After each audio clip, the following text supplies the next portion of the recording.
σε ένα περιβάλλον με καλύτερες συνθήκες δουλειάς θα μπορέσουν να αποδώσουν το μάξιμου των δυνατοτήτων τους. Θέλω να έχουν εμπιστοσύνη στους γιατρούς που υπηρετούν στο νοσοκομείο. Αυτά και σας ευχαριστώ. Κύριος Σαββίγκος.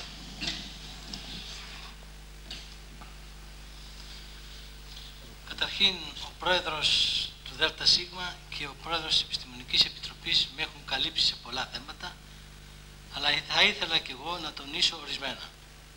Καταρχήν, θα πρέπει ο ροδιακός λαός να αισθάνεται περήφανος για το έργο αυτό και να το διαφυλάξει σαν κόριο οφθαλμού, γιατί είναι ιερή χώρη. Δεύτερον, πρέπει τα μέσα ενημέρωσης, εσείς δηλαδή, καθώς και όλοι οι αρμόδιοι φορείς, βουλευτές, νομάρχες, δήμαρχοι κλπ, να βοηθήσουν το Διοικητικό Συμβούλιο, ούτως ώστε να καταλάβουν οι αρμόδιοι των Αθηνών ότι η περίπτωση του νέου νοσοκομείου της Ρόδου είναι ιδιόρυθμη και να μας δοθούν χωρίς τσιγκουνιά το κατάλληλο προσωπικό που χρειάζεται, ούτως ώστε να λειτουργήσει κανονικά. Διότι, πρώτον, από μικρότερο σε όγκο νοσοκομείο πηγαίνουμε σε 4 φορές μεγαλύτερο. Οπότε η λογική λέει ότι χρειάζεται περισσότερο προσωπικό. Δεύτερον, από νομαρχιακό γίνεται περιφερειακό. Του τέστην θα πρέπει να επανδρωθεί από όλες τις ειδικότητες πλήρως εξοπλισμένες. Τρίτον, λόγω του ότι γίνεται το ΕΚΑΒ Ευγαίου με ελικόπτερα παντός καιρού που θα εδρεύουν δίπλα από το νοσοκομείο, το τμήμα επιγόντων περιστατικών να είναι πλήρως επανδρωμένο και αυτόνομο.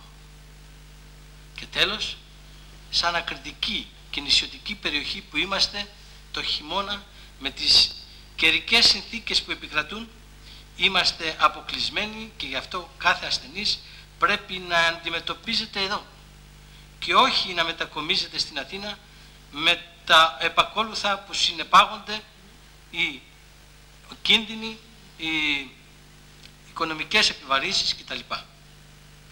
Πρέπει να δοθεί στους γιατρούς η ευκαιρία να αποδείξουν τις ικανότητές τους ασχολούμενοι με την δευτεροβάθμια και τριτοβάθμια φροντίδα υγείας και όχι με την πρωτοβάθμια και με βεβαιώσεις ή πράγματα χωρίς μεγάλη σημασία.